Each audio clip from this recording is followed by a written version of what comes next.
Tonight, we have 6 true Thanksgiving horror stories for you, all inspired by real events. Here's just a sample of the nightmares we'll be sharing. In one, a family's holiday is ruined by a stranger who knows a secret that could destroy them all. In another, a woman believes a threat is outside her home, but it's already been waiting for her inside.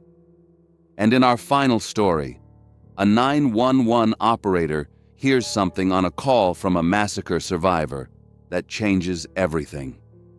Make sure you stick around for that final story, because you'll find out how a single, almost unnoticeable sound on a 911 call turned a routine emergency into a permanent nightmare for the operator who answered. And it all comes down to a single, terrifying question. Who can you really trust? Tonight.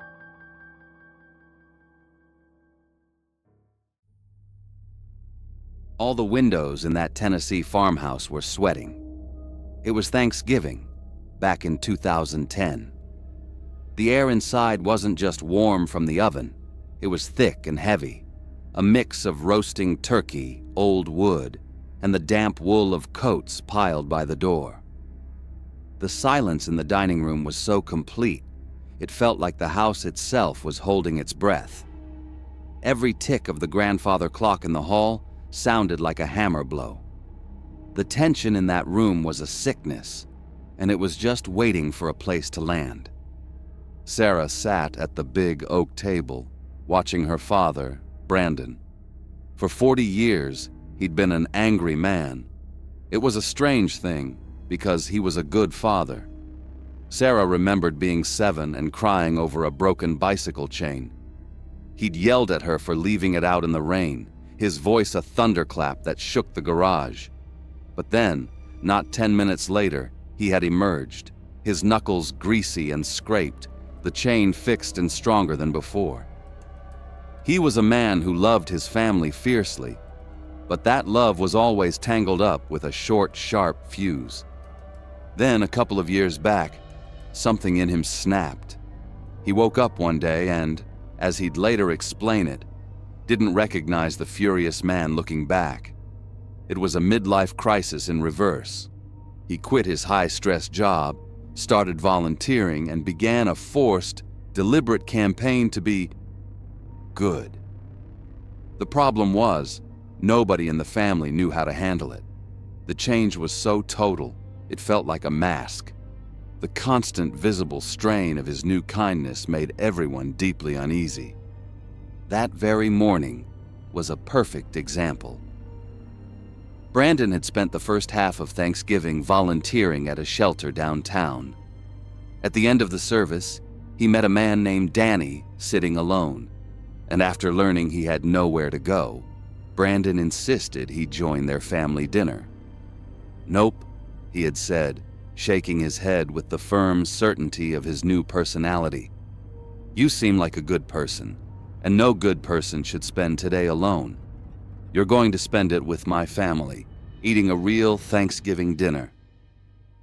And that's how a total stranger ended up at the Thanksgiving table. For the first hour, it was almost normal. Danny was a ghost. He was quiet, but polite.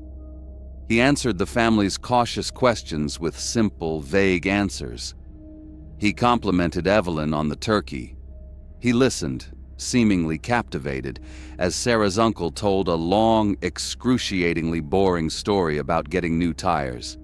He fit in perfectly as a guest, unremarkable and utterly harmless.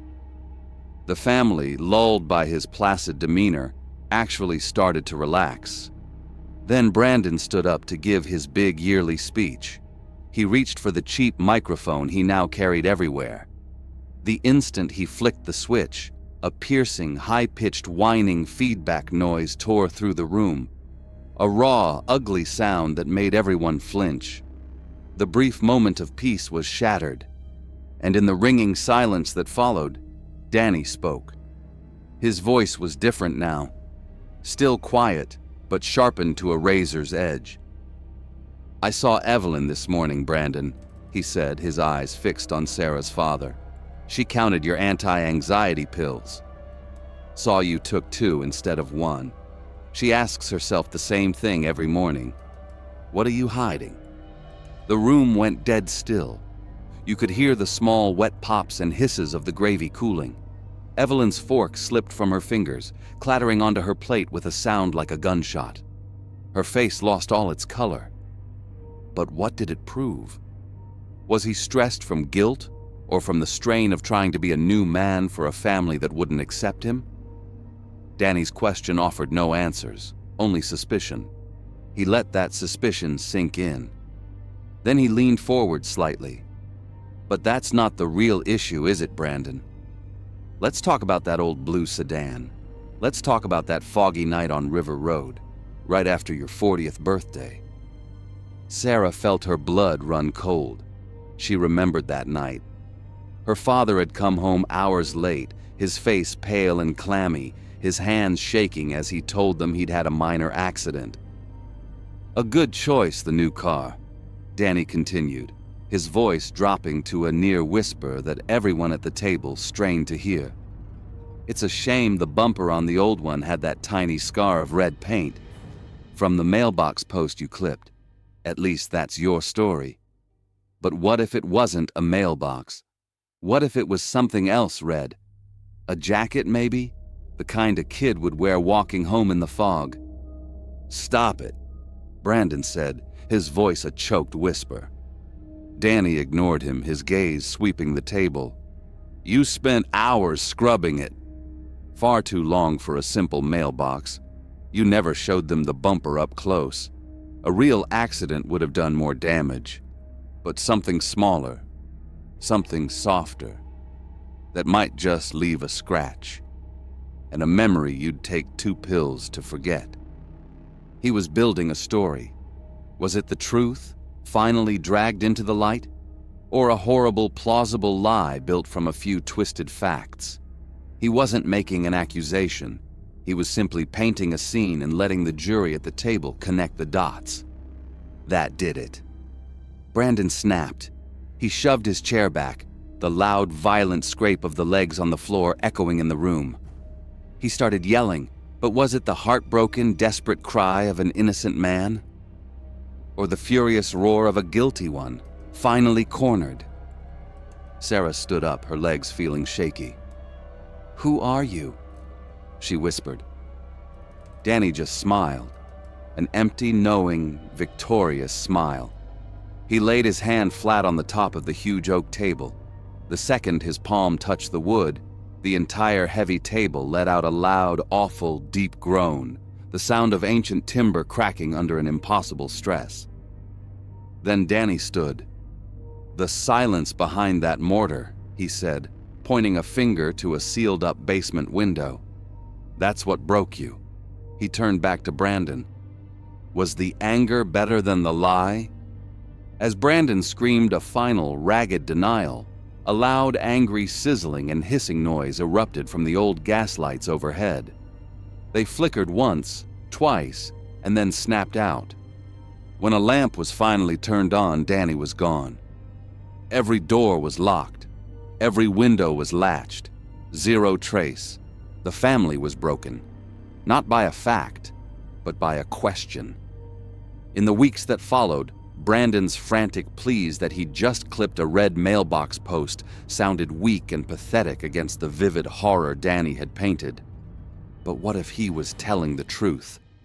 The uncertainty was a poison that seeped into every corner of the house. Sarah became obsessed with that sealed-up window. She had to know. Months later, on a cold, rainy night, she went down to the basement with a hammer and a chisel. The air was cold and smelled of damp earth. She worked for an hour, fueled by a desperate need for an answer. Any answer. She pulled away the final chunks of brick. She shined her flashlight into the dark void where the past was supposedly buried, her heart pounding. There was nothing there. Just brick, dirt, and dust. No body, no evidence, no crime. And no answers. The empty hole solved nothing. It proved nothing. It was just an empty space, a perfect, chilling mirror of the question that now sat in the middle of their family. Was her father an innocent man they had destroyed? Or was he just a careful monster who had hidden his secrets well? She stood there for a long time, the empty hole in the wall a perfect echo of the one in her life. She walked out of the cold basement and into the hallway. The house was dead quiet. The only sound was the deep, steady ticking of the grandfather clock, marking the predictable passage of time, offering no clarity. Sarah stopped by a polished hallway mirror, wiping a smudge of dust from her cheek. She looked at her reflection. For a split second, a second that stretched too long, the face looking back at her wasn't hers. It was Danny's. He gave her that same terrible, empty, victorious smile. The moment she saw him, the deep, constant ticking of the grandfather clock in the hallway abruptly stopped. It wasn't a noise, but the end of one. An unnatural, absolute silence where the rhythm of the house should have been. The doubt had won, and the silence was all that was left to live with.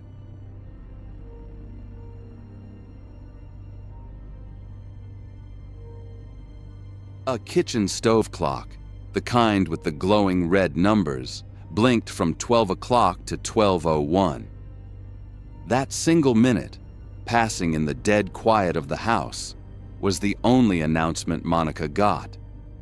The restraining order, the thin, legally binding wall of paper that had kept her ex, Mark, at a distance, had just evaporated. It was Thanksgiving morning, and she was hosting.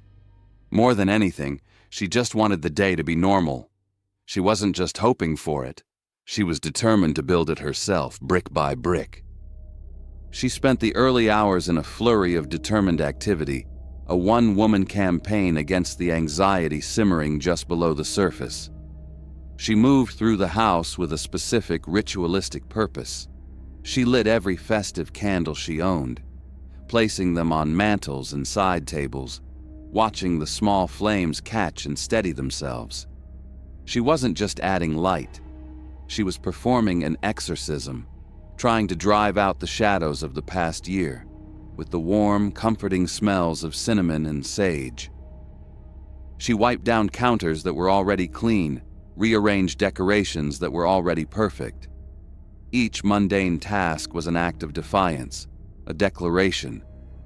This was her house, her holiday. She was in control. And for a little while, as the morning sun streamed through the windows, it almost felt true. The constant, familiar tightness in her shoulders began to ease. She took a deep breath, and it felt like the first clean, full breath she'd taken in years. Today was going to be a good day. It had to be. That resolution was tested around 9 o'clock. Her cell phone buzzed loudly on the granite countertop, the sound unnaturally harsh in the quiet kitchen. The screen glowed with 2 words: unknown number. Her first instinct was to ignore it, to let it go to voicemail. It was a holiday. But the ingrained habit of being reachable, of being responsible, was too strong. She swiped to answer, putting the phone to her ear with a bright, slightly forced, "Hello?" The only response was a sharp, distinct click like a tiny mechanism snapping into place, and then the line went dead. Not static, not the faint hiss of an open line, just an absolute digital void. She pulled the phone away from her ear and looked at the screen. A dropped call. A telemarketer's auto dialer messing up. That's all it was. It had to be. She refused to let a simple wrong number plant a seed of doubt. She put the phone back down, took another deliberate breath of the cinnamon-scented air, and turned her attention back to the dinner prep. It was nothing. An hour later, she was in her car, a glass dish of cranberry sauce on the passenger seat. First stop was her Aunt Carol's house. The November air was crisp when she stepped out, and a carpet of dry brown leaves crunched under her boots. As she walked up the driveway, her eyes caught something out of place on the family's black metal mailbox. It was a single red rose, laid carefully on its side. It wasn't fresh. The edges of the petals were browning and curled, as if it had been held in a warm hand for a long time. For a split second, her heart stuttered. It looked familiar, the same deep, velvety red as the ones Mark used to give her. She stopped, halfway up the walk, her hand tightening on the warm dish. Her rational mind kicked in immediately. It's just a flower, a coincidence. The neighbor's kid probably left it there. But a colder, more primal instinct was uncoiling in her stomach. It was a strange place for it. It was too specific. That cold instinct won. She pulled out her phone, her fingers feeling stiff and clumsy, and took a quick, clear picture of it. She didn't know why exactly. It just felt necessary. An act of documentation, just in case. That photo would later become the first page in a new police file. By 1 o'clock, she was at her cousin Dave's house. The party was in full swing, and the noise was a welcome, chaotic distraction. The roar of the football game on the TV, the loud, overlapping chatter and laughter of her family. She tried to wrap the sounds of normalcy around herself like a blanket. Dave, her cheerful, oblivious cousin, came over to her by the snack table. "Hey, weirdest thing happened this morning," he said, grabbing a handful of chips. "House phone rang. I picked it up, and some guy asked for you.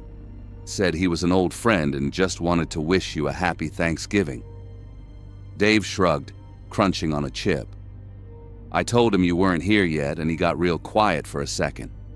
Then he just said, 'That's okay. Just tell her I hope she has the day she deserves.' Then he hung up, didn't even leave a name."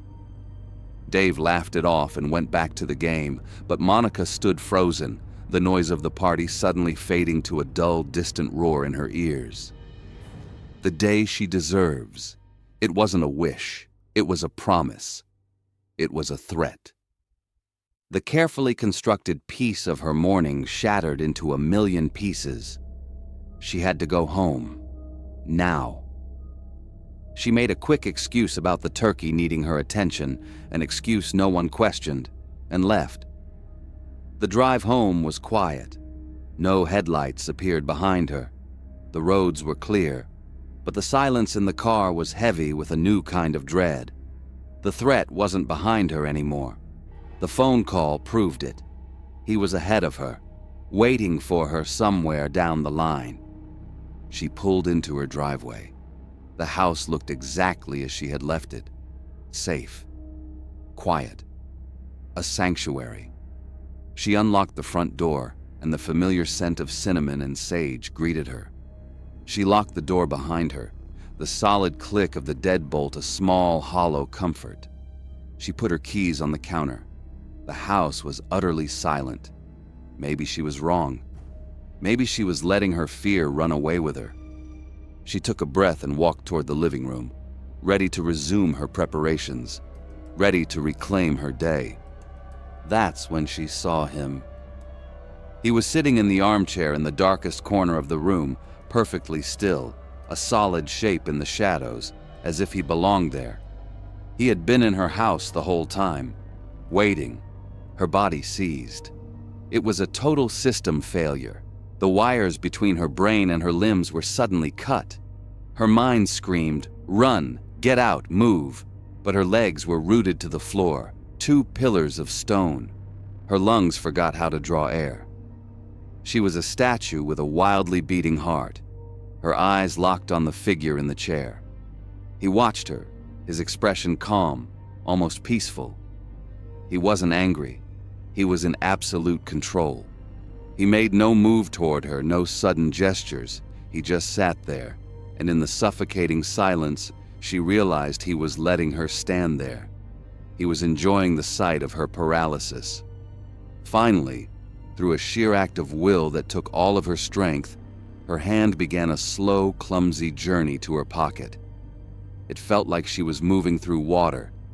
His eyes followed the movement, but he didn't try to stop her. He watched, a faint, curious smile on his lips as she managed to pull out her phone and dial 911. 911, what is your emergency?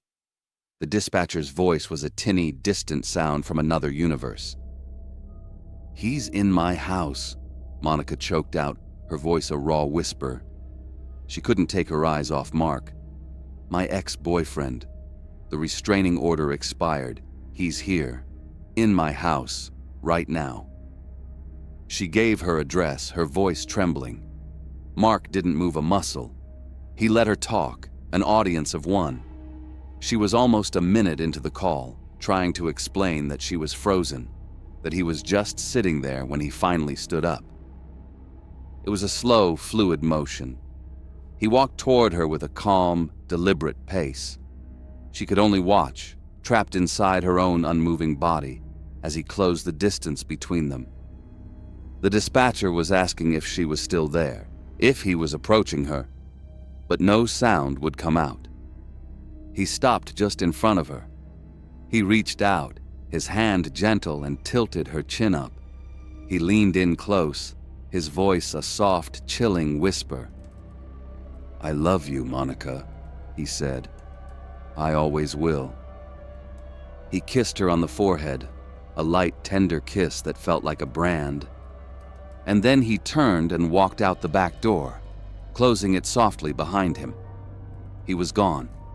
The moment he was out of sight, her body unlocked.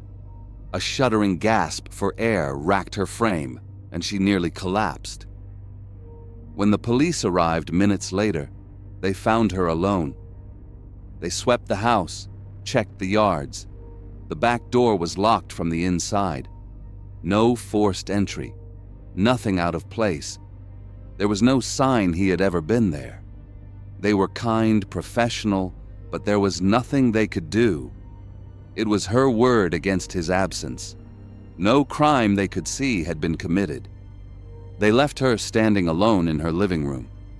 The police had pulled the front door closed on their way out, but it didn't latch. A thin black line of night was visible in the frame. The adrenaline was gone, leaving a hollow, shaking void in its place. She moved like she was underwater, her legs heavy and unresponsive, and sank onto the couch. She just sat there, frozen, frightened, staring into the space where he had been. The house was silent, but her ears were ringing. The scent of cinnamon and sage was thick, suffocating. She was vulnerable, in disbelief, and utterly, completely alone. A sudden, sharp rap on the door echoed in the quiet room, and in the same instant, the door swung open. Her friends, smiling and bundled in coats, stood in the doorway, their arms full of dishes. They broke the silence with a single, booming, cheerful shout. Happy Thanksgiving!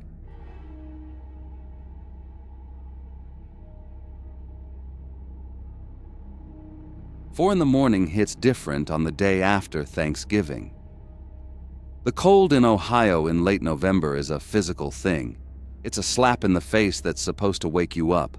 But on a day like this, sleepy and full from a feast just hours before, nobody even feels it. This wasn't just shopping. It was a pilgrimage, a kind of collective madness that people willingly bought into once a year, a ritual of frantic consumerism that began before the turkey was even cold. Outside the massive hangar-like structure of the Best Buy, the crowd wasn't just a line of people. It was a single breathing organism, twitching and grumbling in the pre-dawn gloom. It was a beast, and its breath was a cloud of steam in the cold air. The sound it made was a constant low rumble, a combination of 1,000 pairs of shuffling shoes on cold pavement, the angry, stressed-out shouts that would erupt from somewhere in the back, and the hollow, percussive sound of empty shopping carts being slammed together. It was a sound that made it impossible to think straight, a frequency designed to fray the nerves before the doors even opened. Margaret, the grandma, felt the exhaustion deep in her bones.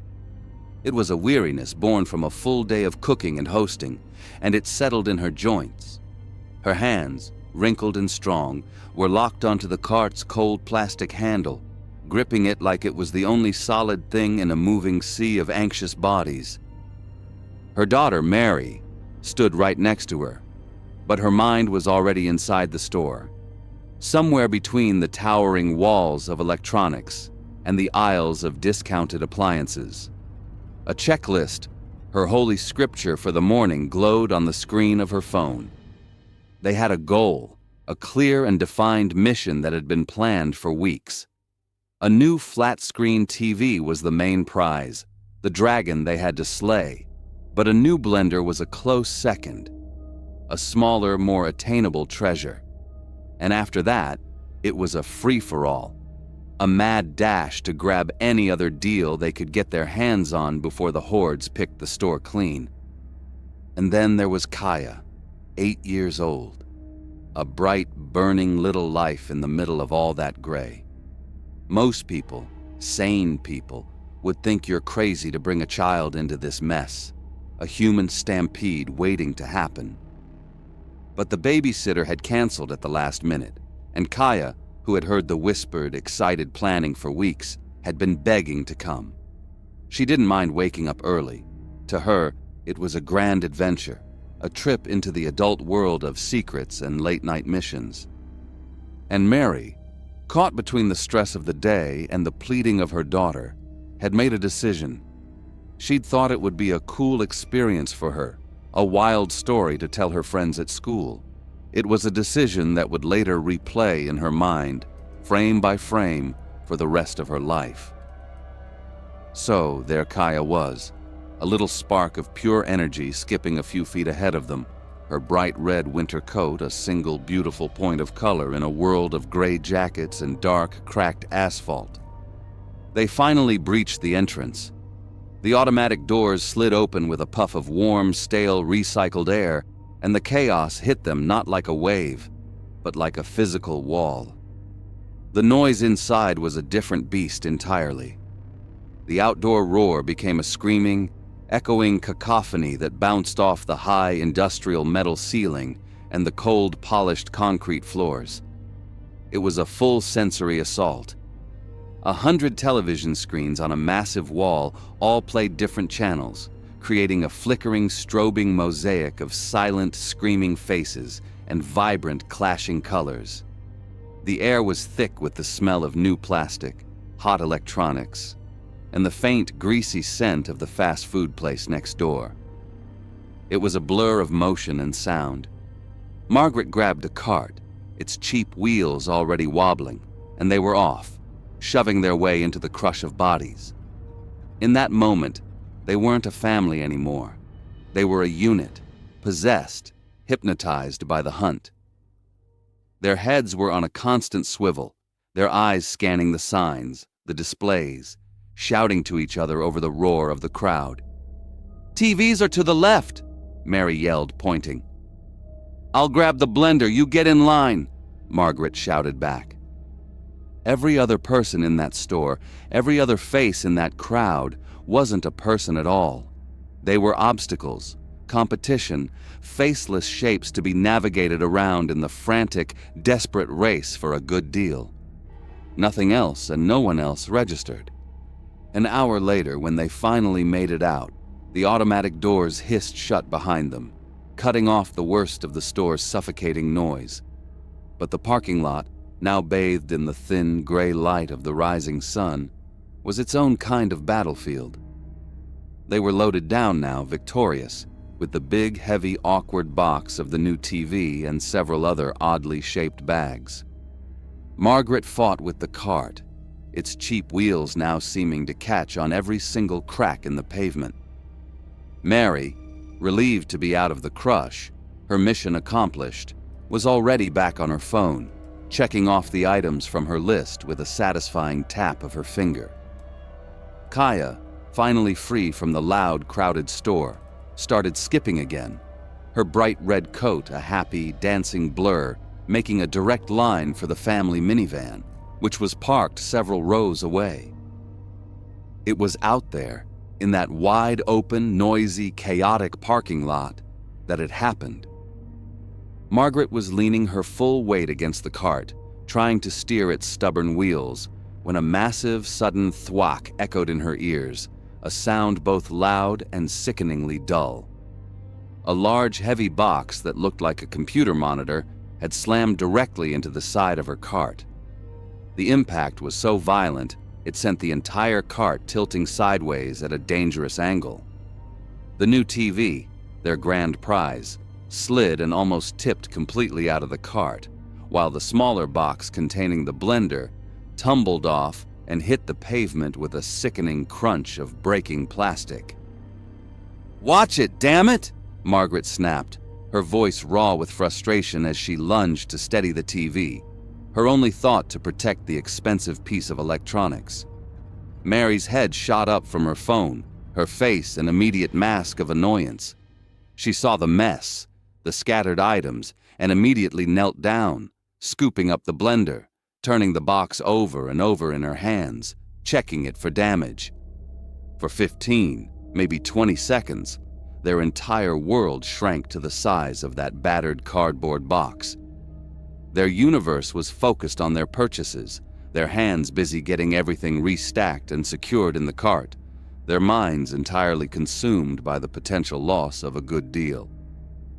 Finally, with everything precariously balanced again, Mary stood up and brushed the grime from her knees.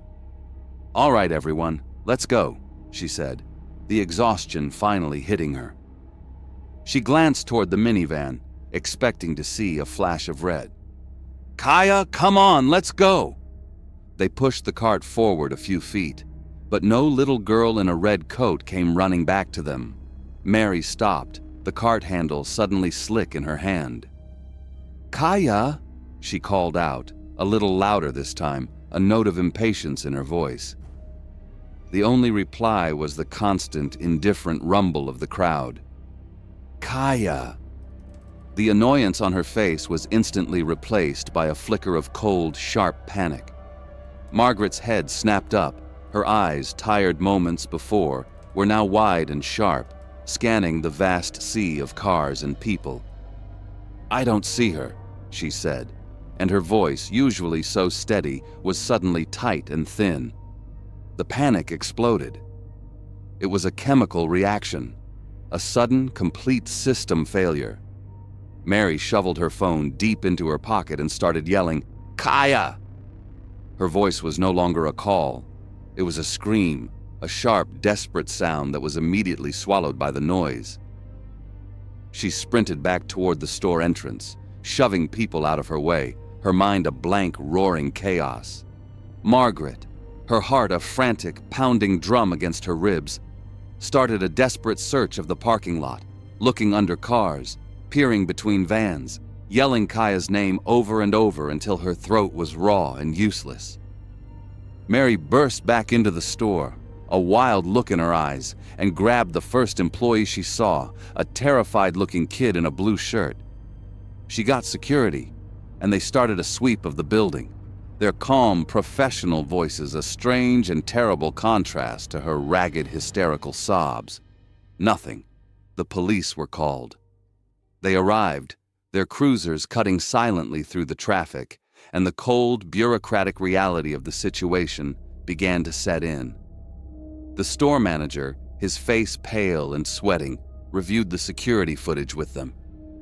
And there was nothing, absolutely nothing. The cameras covered the entrance and the checkouts with crystal clarity, but the angle on the sprawling parking lot was useless, a grainy, wide shot of 1,000 moving people, 1,000 shifting cars. A sea of anonymity. No one saw a thing. No one heard a thing. There was no suspicious vehicle that stood out. No visible struggle, no proof of anything at all. In the middle of the most recorded, most watched, most crowded retail event of the year, in a place surrounded by 1,000 potential witnesses, Kaya had simply vanished. She was just gone. The hours that followed were a blur of cold coffee and colder comfort in the stark, white interview room at the police station. Detective Reynolds sat across from them, his face etched with a deep, profound weariness that went far beyond a long shift. He had seen this kind of agony before, and it never got easier. He looked them both in the eye, and his voice was firm, but not unkind. "I'm not going to lie to you," he said, his hands folded on the table in front of him. "This is a tough situation. The lack of witnesses, the sheer chaos of the event, it's what these people rely on. It's the perfect cover. But I want you to know that we are going to do everything we can.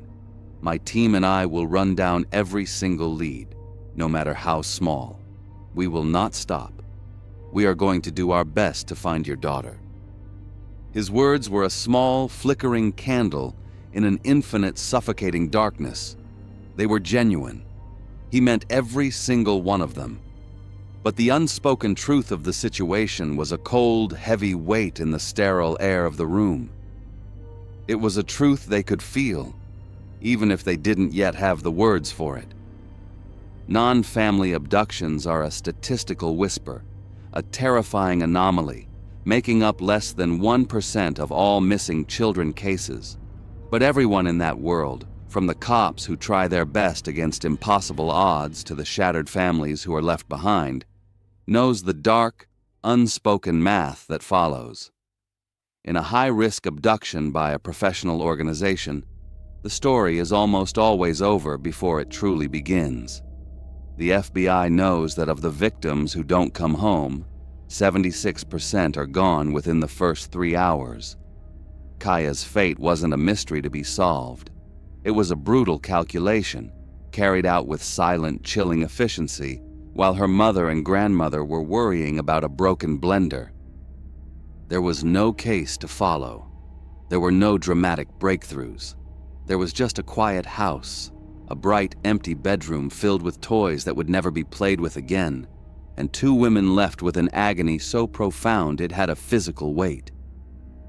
The guilt was a poison they drank every morning when they woke up and every night before they fell into a restless, nightmare-filled sleep. Mary would never again be able to look at her phone without feeling the crushing weight of those 20 seconds, the time she spent staring at a screen while her daughter was being stolen from the world. Margaret would forever hear the thud of the box hitting the cart, the sharp, ugly sound that marked the end of her life as she knew it. They had taken a sweet, innocent 8-year-old girl, a child who was all laughter and bright colors, a little girl with so much life left to live, and they had led her by the hand into a hunting ground. Just hours after sitting around a table and giving thanks for their family, they had become so hypnotized by the promise of a deal, so possessed by the frantic, meaningless hunt for material things, that they hadn't seen the real predators circling in the dark. And for the price of a television, for the sake of a blender, they had paid with a human soul. Kaya was gone forever, and they were left with the horrifying, absolute, and unending certainty that they had been the ones to walk her to the slaughter.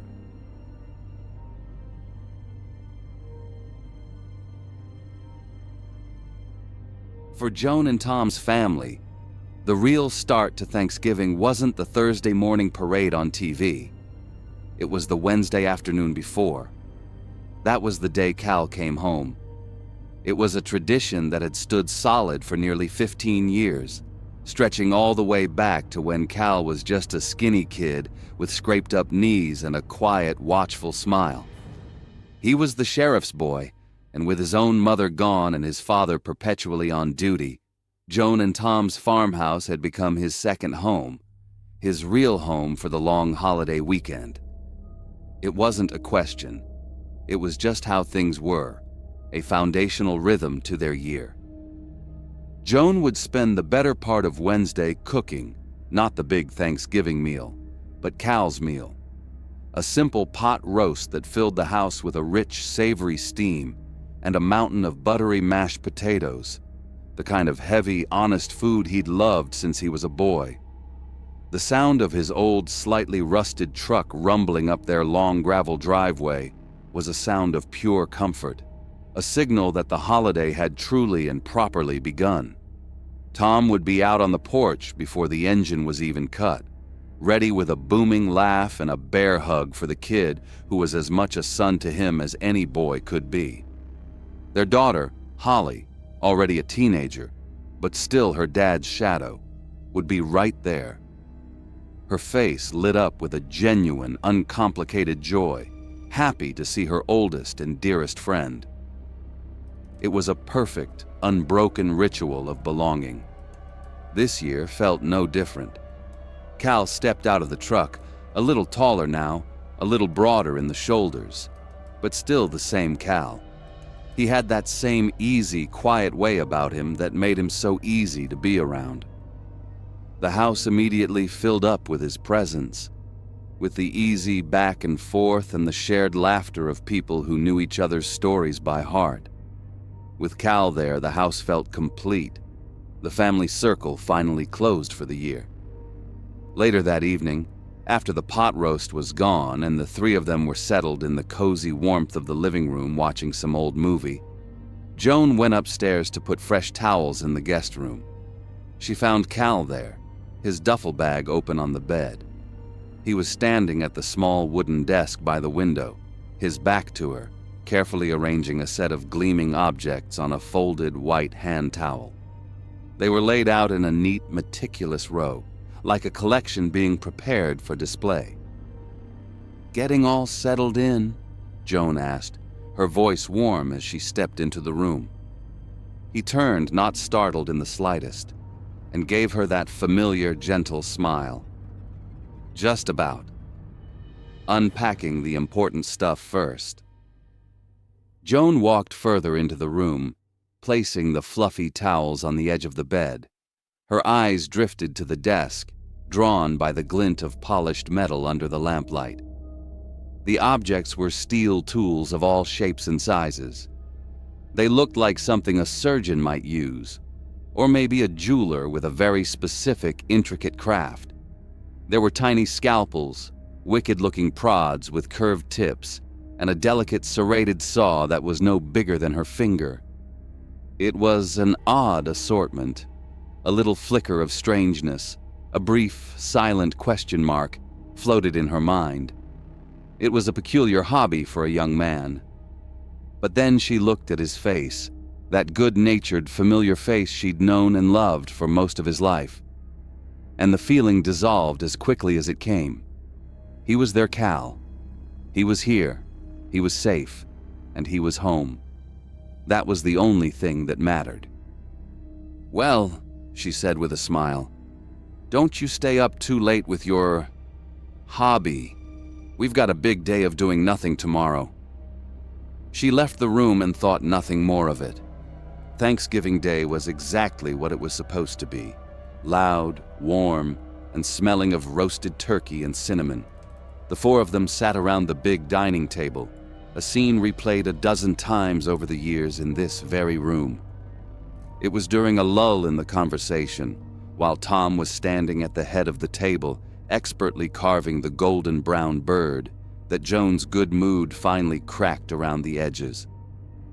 "I'm just so worried about Patches," she said, looking first at her husband and then around the table. "He's never been gone this long before, not 3 whole days. Patches was their little Jack Russell Terrier, a bolt of furry lightning that was usually underfoot, yapping and begging for scraps. He'd vanished on Tuesday morning. Tom, focused on his carving, waved it off with a practiced parental calm.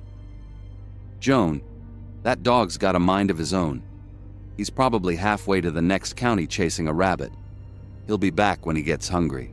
He always comes back." "I know, but..." Joan trailed off, twisting her napkin in her lap. "With all the other animals gone missing lately, you hear stories. I just hope nothing bad has happened to him." Across the table, Cal didn't say a word. He didn't offer a word of comfort or share in the worry. He just kept eating his food, the quiet, rhythmic scrape of his fork and knife against the porcelain plate the only sound he made. His silence didn't feel strange, though. It was just Cal, always the quiet observer. The conversation soon drifted away from the missing dog, back to safer, happier ground. Holly started telling a funny, rambling story about a teacher at school, and Tom jumped in with a story of his own from back when he was in high school with Cal's dad. The table filled with easy laughter again. Joan looked across at the three of them, her husband, her daughter, and the boy who was like her own son, and a deep, profound feeling of contentment settled over her. This was it. This was everything that mattered. Her whole world, safe and sound, right here at this table. That night, the house settled into a deep, contented silence. The leftovers were put away, the dishes were done, and the warmth of the day lingered in the air. Sometime deep in the night, a noise pulled Joan from a light sleep. It was a faint, rhythmic sound from downstairs, a soft, wet, slicing noise. She told herself it was just the old house settling, the pipes groaning in the walls. But it came again, a methodical sound coming from directly below them from the guest room. She slipped out of bed, careful not to wake Tom. The old wooden floorboards were cold under her bare feet as she crept down the long hallway and to the top of the stairs. The sound was clearer now, a careful, deliberate cutting. She descended the stairs one silent step at a time, her hand trailing on the banister for support. The guest room door was cracked open an inch, a thin line of dim light cutting through the darkness of the downstairs hall. She moved toward it, her heart starting a low, heavy pounding in her chest. She peered through the crack, and the world tilted on its axis. Cal was on the floor. He was on his hands and knees, hunched over a large black plastic sheet he'd spread out, the kind you'd use for painting. In the center of the sheet, under the dim glow of the bedside lamp, was their dog. It was Patches. The little terrier was lying on his side, his white and brown fur matted with dark, wet blood. Cal was working on him. He was working with an intense, absolute focus, his body completely still except for his hands. He held one of the small, gleaming scalpels from his kit, and he was making a long, impossibly clean cut down the animal's belly. He was humming a quiet, tuneless melody under his breath. He wasn't just hurting the dog. He was taking him apart, systematically. Organs, impossibly small, were laid out beside the body in a neat, orderly row. A hot wave of sickness washed over Joan. She clamped a hand over her mouth, choking back a sound of pure horror. Her legs felt weak, unsteady. She backed away from the door, her movements clumsy and turned, stumbling back up the stairs, her mind screaming. She shook Tom awake, her hands trembling so violently she could barely grip his shoulder. "Tom! Tom, wake up now!" "What?" "Joan, what is it?" he mumbled, his voice thick and blurry with sleep. "It's Cal," she whispered, the words ragged, broken things. "Downstairs. It's Patches. Oh God, Tom. He's cutting him up." The sleep vanished from Tom's face, replaced instantly by a hard, disbelieving confusion, then a grim understanding. He threw the covers off. He didn't ask another question. He walked down the stairs, with Joan following a few steps behind, too terrified to be left alone in the dark. Tom pushed the guest room door all the way open. The scene was grotesquely unchanged. Cal was still hunched over, completely absorbed in his gruesome work, as if he were simply a mechanic working on a complex engine. He was using a pair of forceps now, meticulously pulling something from the dog's open chest cavity. "Cal?" Tom's voice was dangerously low, a rumble in the quiet house. "What the hell are you doing?" Cal didn't look up, not right away. He carefully placed another small, dark organ in the neat row on the plastic sheet. His voice, when he finally spoke, was calm, almost peaceful, filled with a sense of wonder. "Simply amazing," he murmured, more to himself than to them. The architecture of it all. Tom and Joan just stared, frozen in the doorway. This wasn't Cal. This was a stranger wearing his face, a monster that had been sleeping in their house, eating at their table. The boy they loved was on their floor, dismantling their family dog like a child taking apart a toy to see how it works. Something inside Tom broke. He turned without a word, his face a mask of cold fury, and went to the tall hall closet. He pulled out his hunting rifle. He strode back to the doorway and chambered around. The sound was deafening in the silence, a loud, final, metallic schlick-schlack. That sound finally made Cal look up. "Don't you move!" Tom said, his voice shaking with a rage that vibrated through the floor. "Don't you dare even breathe wrong!" Snapping out of her horrified trance, Joan ran to the old landline phone in the kitchen and dialed 911, her fingers fumbling on the buttons. Her voice was a broken whisper. "It's Joan," she managed to say. "You need to send the sheriff. Right now, it's about his son." The 10 minutes that followed were the longest of her life. Finally, the familiar sweep of red and blue lights washed across their front windows. The sheriff came in alone, his face etched with the weariness of a long night. He took one look at the scene in the guest room, at Tom, standing white-faced with a rifle pointed at his son, at Joan, crying silently by the phone, and at Cal, his perfect son, sitting calmly amidst a scene of clinical butchery. The sheriff let out a long, slow breath that seemed to pull all the air from the room. There was no shock in his eyes. There was no surprise. There was only a deep, bottomless well of disappointment and resignation. He looked from the gruesome display on the floor to the horrified faces of his oldest friends. He knew there was nothing he could say, no story he could spin, no coyote attack he could write in a report that would fix this. There was no cleaning this up. Not this time.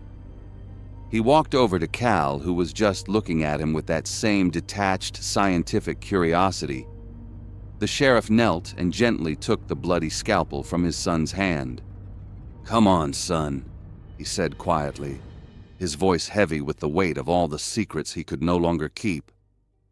"Let's get you cleaned up."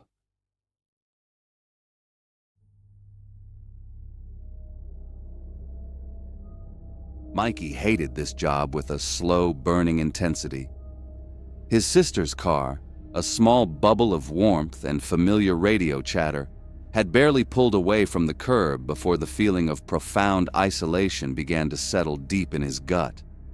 He hated the graveyard shift. He hated the paycheck that barely justified it. And tonight, he really deeply hated missing Thanksgiving.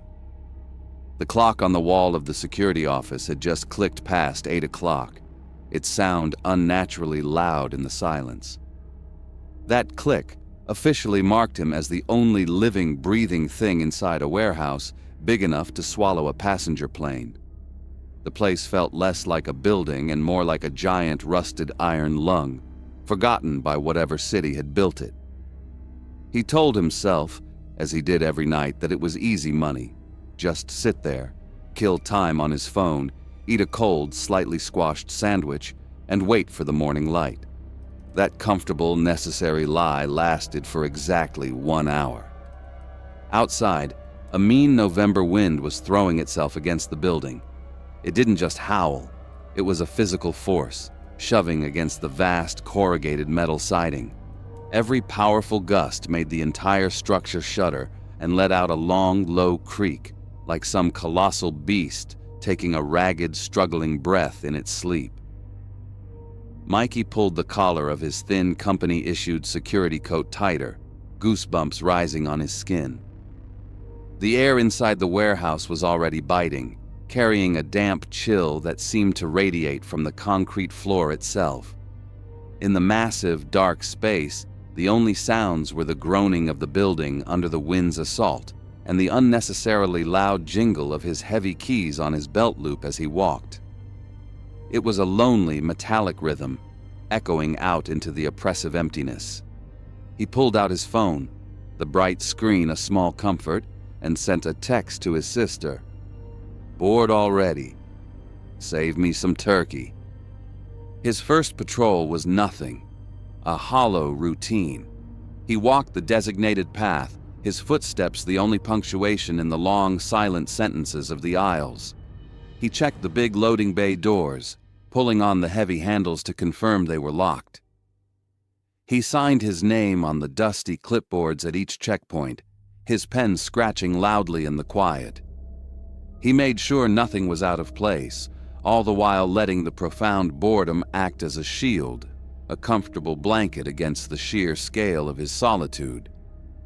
But on the second patrol, the job stopped being boring and started being bad. He was walking past aisle 14, a long-forgotten row where old, broken machinery and splintered pallets of junk were left to rust away into obscurity. This part of the warehouse was a cavern of shadows, even with the main sodium lights casting their sickly orange glow from high above. His nose twitched. At first, he dismissed it as the usual warehouse cocktail of old dust and chemical metal cleaner. But this was different. It was worse, and it was getting stronger with every step he took. It was the thick, layered stench of things that should never be mixed together. The unmistakable smell of old, spoiled food left to rot for days. The heavy, sour tang of unwashed human sweat. And something else underneath it all. Something sharp and strangely metallic, like a handful of old copper pennies being held under his nose. The combination was uniquely awful. It caught in the back of his throat, a vile taste that made him want to gag. A sudden sharp chill raced up his back, a current of pure instinct that made the hairs on his arms stand on end. He knew, with a certainty that defied logic, that something was deeply wrong. He was well off his official patrol route now, moving deeper into the shadows, drawn forward against his better judgment. He couldn't make himself stop. He had to find the source of that specific, sickening smell. It felt less like an investigation, and more like he was walking willingly toward the scene of a disaster. He followed the odor to a remote back corner of the warehouse, a dead-end spot so remote it was completely blocked off by towering, uneven stacks of abandoned wooden crates. It was a place no one would ever have a reason to go. He pointed his heavy-duty flashlight into the dark space between them. And there it was. A nest. This was no animal's lair. It was clearly, horribly human. In the bright, unforgiving beam of his light, he saw dirty, tattered wool blankets and greasy sleeping bags all rolled into a dark, dense pile. Next to it was a huge, messy mound of instant noodle cups, crumpled fast food wrappers, and empty plastic bottles. He swore softly under his breath. Homeless people, he figured. Squatters. A major pain to deal with, maybe even a confrontation, but nothing truly dangerous. He told himself he wasn't paid nearly enough for this, yet he still found himself taking another nervous, hesitant step closer. Then, his eyes landed on something that went far beyond simple trespassing, something that twisted the scene from pathetic to deeply sinister. Painted on the dirty metal wall, right above the nest, were symbols. They weren't made with spray paint. They were strange, messy circles and thick, looping lines that looked sticky and disturbingly dark, almost like old, dried blood had been mixed with mud. They were unsettling, primitive, like something an animal in a cage would scratch into a wall with a broken claw. He didn't recognize any of them, and that ignorance made them even worse. He shined his light down toward the floor, next to the filthy blankets. There, he saw a pile of personal items. Wallets, at least 20 of them, some new, some worn, their leather cracked and faded. He could see the edges of driver's licenses peeking out, the plastic reflecting his light. But there was more.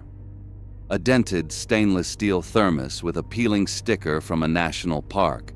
A well-worn paperback novel, its cover torn, the pages swollen from moisture. A small digital watch with a cracked screen, frozen at 3:17. Several sets of keys on different rings, useless without their owners. And there, glinting dully in his beam, was another security guard's badge, old and scratched, its laminate peeling at the corners. This wasn't about someone trying to stay warm. This wasn't a group of squatters. Mikey didn't know what the hell it was, but he knew one thing for sure, a fact that hit him with the force of a physical blow. This was a collection. He just stood there, the heavy flashlight in his hand shaking visibly as the terrible realization washed over him. He was locked inside with something that had lured people here, taken their lives, and kept their most personal belongings as trophies. Before he could even process the thought, before he could even think to back away, a sound ripped through the quiet behind him. The radio on his belt suddenly shrieked with a blast of white-hot static, a horrible, sharp hissing that made him jump out of his skin. He fumbled with the device, his fingers suddenly clumsy, and it slipped from his hand, hitting the concrete floor with a devastating clang. The noise was swallowed by the silence for a half-second, and then the massive building threw it right back at him, an echo that seemed to come from everywhere at once. Clang, clang, clang. And then a new sound, a muffled thud from the steel rafters high above him in the darkness. It was too heavy, too solid to be a possum or a raccoon. It sounded like something large, dense, and strangely quick had just landed up there. Mikey threw his flashlight beam up into the blackness, and the light caught it for a fraction of a second. A quick, sickening, indistinct movement in the pitch-black space between the towering shelves. Then he heard a skittering. It wasn't the sound of feet running. It was a disturbing, impossibly fast shuffle, like something was moving low to the ground on all fours, way too fast to be human. He swept the light around desperately, the beam cutting frantic circles in the dark. He couldn't see a clear shape, but he saw something else, a pair of eyes watching him from the deep shadow of the next aisle. They didn't reflect the light like a cat's eyes would. They looked wet and strangely blank, like they were glowing faintly with their own internal light. A second later, they were gone. They weren't trying to attack him, not yet. They were doing something much worse. They were playing with him. They knew this space. This was their home. They were hunting. A loud crash erupted from far away, over by the empty loading docks. The distinct, violent sound of metal shelving being tipped over, followed by a huge, grinding screech of steel being dragged across the concrete floor. It was a massive, deliberate sound, designed to make him panic and run right toward it. But he ran the other way. He sprinted through the aisles, fumbling for his phone, his keys jingling wildly, the sound cutting through the silence as he frantically hit his sister's name on the screen. She was the last person he texted. It was the fastest call he could make. The whispers started then. They weren't loud, but they were high-pitched and dry, like the sound of dead leaves scraping on stone. They were dry, hissing voices that seemed to move around him as he spoke, impossible to pinpoint. "So cold," one voice hissed from his left. "Smells good," another one sighed from the aisle just ahead of him. "Happy Thanksgiving," a third voice whispered, and this time the sound was right next to his ear, close enough to make him flinch. The phone was ringing in his ear as he ran, a frantic, tinny sound in the vast space. His sister picked up, her voice light and audibly annoyed. "Mikey! What do you want?" "There's someone in here," he gasped, not daring to stop or even slow down. Something's in here with me. They locked me in. There was a pause, and then she sighed, a sound of pure exasperation. Are you drunk already? Seriously. It's Thanksgiving, I get it. But don't get fired. No, I'm not joking, he yelled, his voice cracking with terror, just as he saw the dark silhouette of a massive metal shipping container parked at a loading bay. It was his only chance. He darted for it, threw the heavy door open, and scrambled inside. Mikey, you're not funny. I'll see you at 6. Her voice crackled, distant and disbelieving. He hauled the heavy steel door shut with a punishing, final thud that sealed him in total darkness. I'm in a container, he whispered, but the call was already dead. He looked at the screen. No service. The thick metal box had cut him off completely. She thought he was joking. Nobody was coming. He was utterly, terrifyingly alone. He spent the rest of the night in a state of suspended terror, listening. For what felt like hours, he heard the scratching. It wasn't the sound of fingernails. It was a thick, heavy, bone-on metal, scrape, scrape, scrape that went on, methodically testing the seams of the door, trying to find a weak spot, a purchase point to pry it open. He could feel the vibrations of it through the steel as he held the door shut, using his own body as a brace. He just held on, his teeth gritted until his jaw ached, until the scratching finally, mercifully, stopped. Faint gray light, the first weak promise of dawn, finally seeped through the high, dirty warehouse windows, visible through the crack under the container door. The scratching stopped. The sniffing stopped. The awful dry whispers stopped completely. He waited another hour, then another, until the sun was definitely up, his muscles screaming from the tension. He had no phone, no radio. His only plan, his only hope, was his sister. She was supposed to pick him up at the front gate at 6, as routine. He had to take the chance that they were gone. Finally, he shoved the heavy door open and looked out. The warehouse was silent, eerily empty. Taking a deep, ragged breath, he ran. He sprinted past the aisles, past the security office, his heart hammering against his ribs. He didn't look left or right, his footsteps echoing like gunshots in the massive space. He burst through the main doors into the bright, clean, beautiful morning air and didn't stop running until he saw his sister's car idling by the gate. He threw the passenger door open and collapsed into the seat, gasping for breath. She looked at him, her face ready with an annoyed joke, but her expression changed instantly when she saw the state he was in. The wild look in his eyes, the pale, sweaty sheen on his skin. Mikey, my God, you weren't kidding. Just drive, he said, his voice a raw, shaking whisper. Just get us out of here. Now. She didn't ask another question. She just hit the gas, and the warehouse disappeared in the rearview mirror, a silent, rusting monument to the longest night of his life.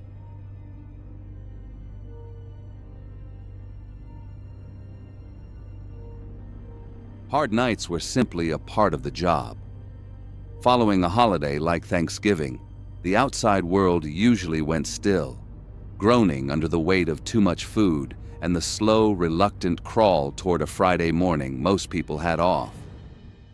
Inside the county's 911 dispatch office, the air was different. It was sterile, charged, and scrubbed clean by the relentless glare of fluorescent lights that never, ever went out. Lena sat at her console, a professional in a room designed to erase the concept of time. She was a blue-collar worker doing a crucial job, and she didn't like the silence.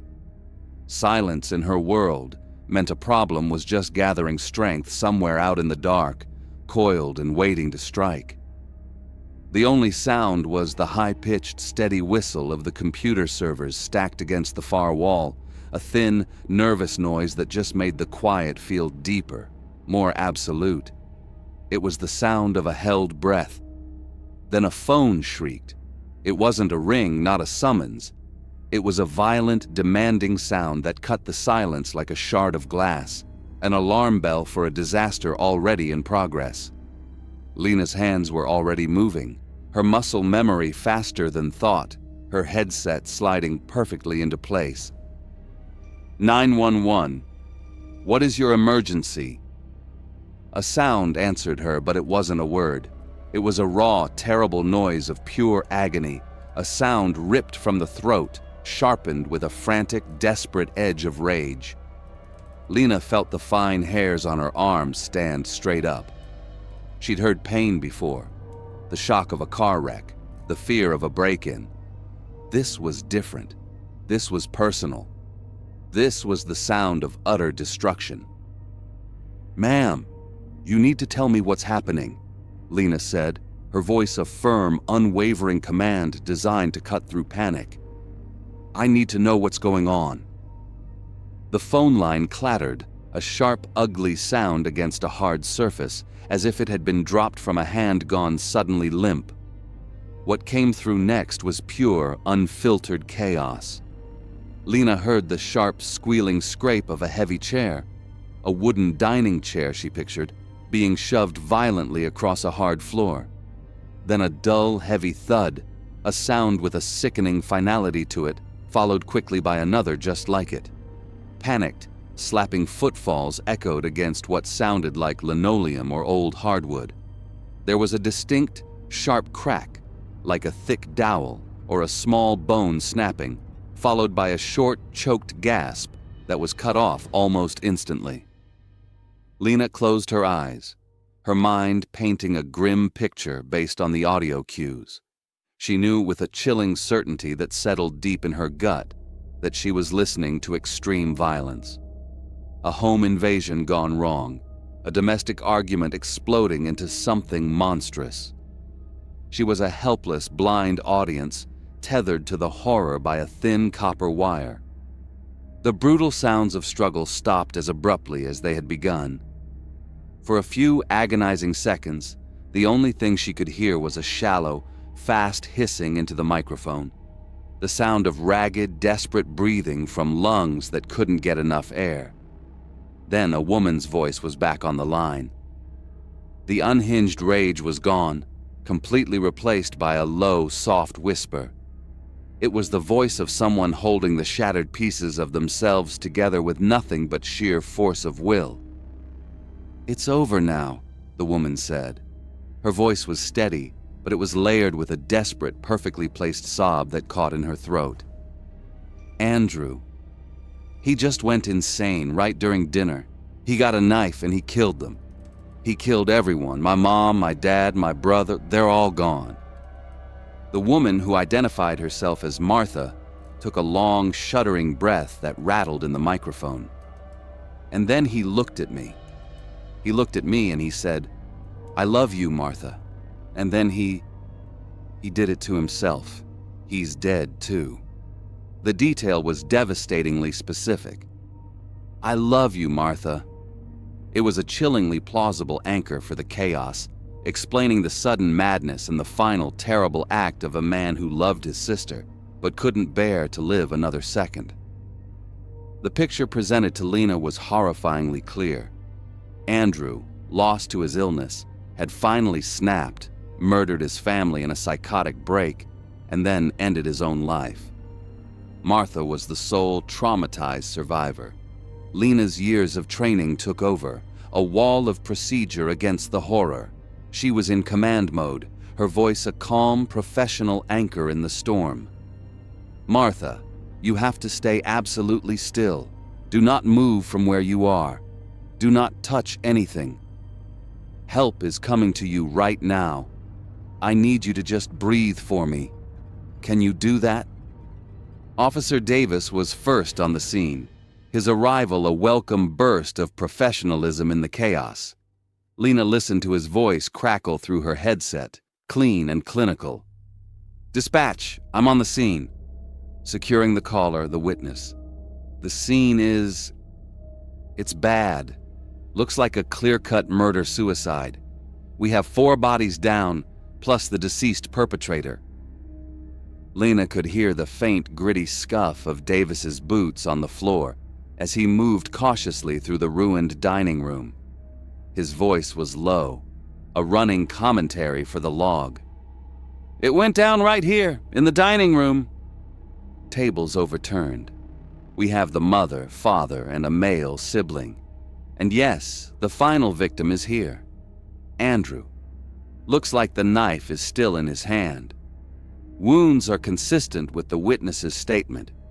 The scene matches the survivor's description perfectly. We are securing Martha for medical transport. Get paramedics up here and notify the coroner. The case was unofficially closed before the sun came up. The police saw exactly what Martha had described: a horrible, contained family tragedy.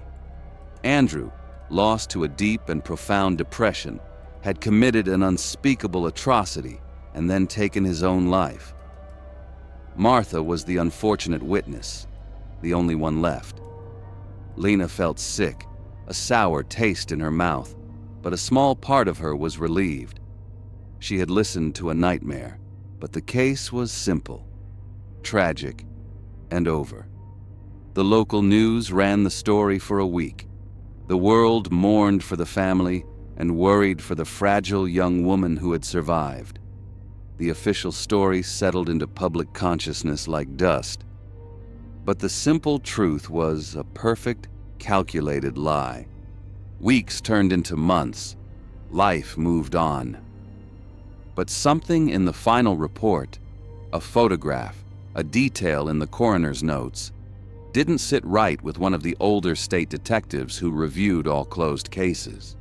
The violence was too spread out. The wounds on the family too neat, too precise for a man supposedly lost in a blind, psychotic rage. And Andrew's own wound. It was textbook. The scene was, in its own gruesome way, too perfect. Quietly, without any media attention, the state police reopened the case. The pressure started to build, slowly at first. They found tiny gaps, hairline fractures in the flawless story Martha had told. A story that perfectly assembled in the moments after witnessing such extreme trauma, began to seem less like a product of shock and more like a rehearsed script. They brought Martha in for questioning again. This time she wasn't a grieving witness. She was a person of interest. For days she held firm. But the relentless questioning finally cracked the foundation of her story, and the truth came out. Andrew's death was a suicide. That part was real. But after he was gone, a black, blinding rage had consumed Martha. In her shattered mind, she blamed her parents and her other sibling for Andrew's years of pain, for every ignored cry for help that led to his final, desperate act. Whether it was true or not didn't matter. It was what she believed in that moment. It was a rage born from grief, and she had turned it on them, murdering the rest of her family in a cold fury. Then, in a terrifyingly calculated moment, she used her brother's tragic death as the perfect, ironclad alibi. She had framed the dead.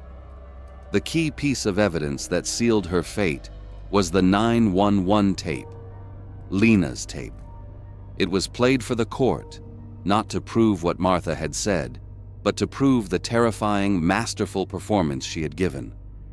A forensic audio expert was brought in, magnifying the audio wave on a large screen for the jury to see, turning sound into visible, damning proof.